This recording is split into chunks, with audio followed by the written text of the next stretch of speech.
Clayton Dabney believed that angels do exist.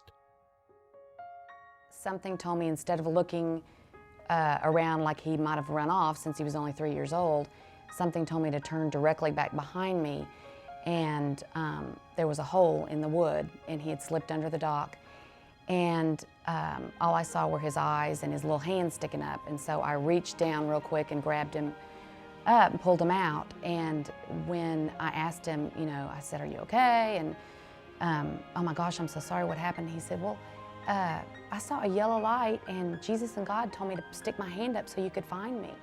I remember Clayton having numerous encounters with angels, as he would call them, in the hospital. He would talk about yellow lights often, right before he had to have a procedure, or when he was scared, when we would ask him if he was okay, and he would make comment, "Yes, you know, I see the yellow light, my angels are here."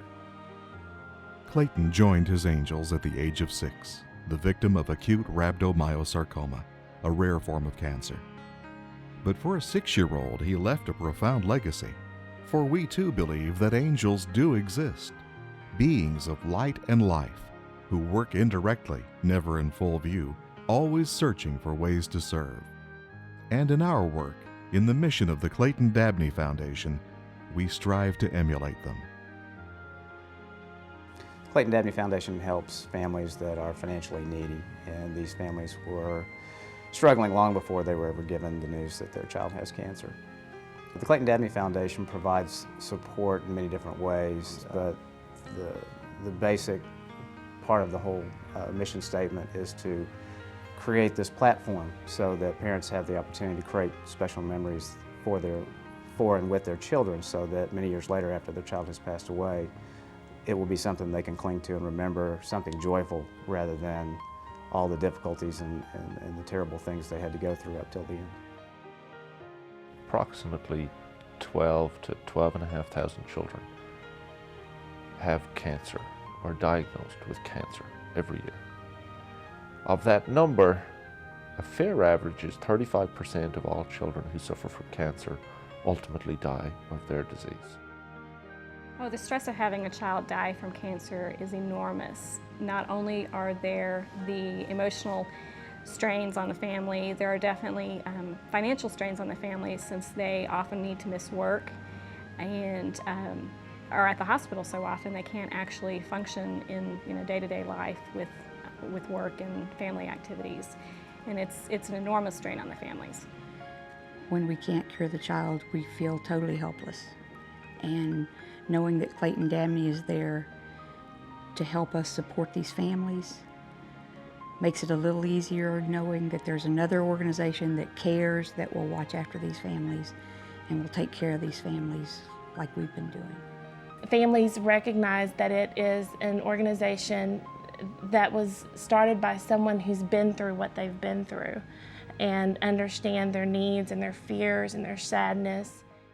We realized how fortunate we were to be able to provide basically anything to Clayton, and we could spend as much time as we needed to with Clayton, whereas most people don't have that luxury. And if we can come in and set something up for the whole family that creates a memory and it's anonymous to the child, then the child looks up to the mom and dad and says, "Wow, how'd you pull that off?" It makes the parents the hero to the child, which actually is medicine of the heart to the parents as well as the child. And how cool is that? A unique aspect of the foundation is its flexibility in providing support that is specific to the needs of each family. One case request that I remember specifically that came from a 12-year-old boy, and the Dabney Foundation arranged for this young boy and his mother to fly to Miami and see a live taping of his favorite band, which was the Cumbia Kings, on the TV show Sábado Gigante. And once there, the boy was able to meet the band. He got to ride in their limo. They gave him a special Cumbia Kings jacket. And when he returned home, the social worker said he could not stop smiling. It was the greatest moment in his life, and it's a moment that his mother will cherish forever. We have provided a Chihuahua to a little boy in the hospital who was really never going to leave the hospital, but he really wanted something to care for, so we arranged to get the little puppy brought to him in the hospital, and it was just a great day to see his face when that was provided. One of the most dramatic requests that I've ever been a part of is a little girl who her only wish was to have a piano and to learn to play that piano for her family.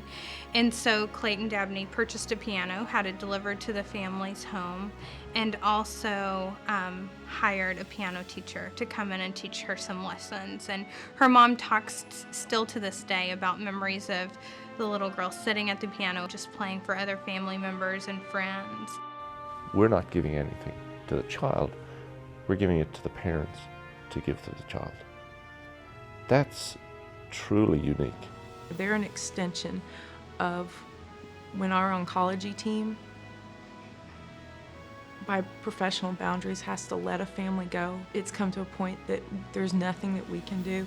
Clayton Dabney treats that family, so where we left off, they take over and they keep the family together. A critical part of the Foundation's role is to help each family make everlasting memories. Our memory basket was created to help families think about what creates a memory. It's full of small things that perhaps people aren't thinking about when their child is so sick. It includes a camera, it includes a dictaphone, it includes a cast for making a handprint. It's little memories for families to hold on to when their child dies. I think it helps the parents just as much as it helps the child. More. Maybe even more, because they hopefully feel a little bit better once the child's gone, because they have that one more really great memory that they were able to do because of the Clayton Dabney Foundation. Just last year, the Foundation served over 120 cases throughout the country, and we are expected to process nearly 150 cases this year. The children that we serve, the families that we help, they don't have a lot of time. A case comes in, a request comes in, and we respond immediately. And we have to. It's part of what we do. It's part of what they need. To this day, I still don't understand why a child has to get cancer. I don't understand it now, I never will. But unfortunately, kids continue to get cancer, and our caseload continues to increase. And we need your support now more than ever. Being involved with Clayton Dabney Foundation, for me, is a unique opportunity to help families. Being involved with Clayton Dabney Foundation for you offers the same opportunity to help people who truly need help, who've come through huge challenge, huge threat, and who now face an unimaginable loss. What I found attractive about the goals of the foundation was here was an opportunity to help some underprivileged children who are in their last stages of life, when the doctors have closed the books, and we can come in and perhaps provide them an everlasting memory that perhaps their parents are unable to. Right now, families suddenly are facing the crisis of their lives. Families lost, alone, and grieving. Families in need of the kindness only an angel can provide. Clayton Dabney knew that angels do exist, and so do we. We know because we work with them every day, and we believe there are many more of them out there, ready to bring light into a desperate family's darkest hours.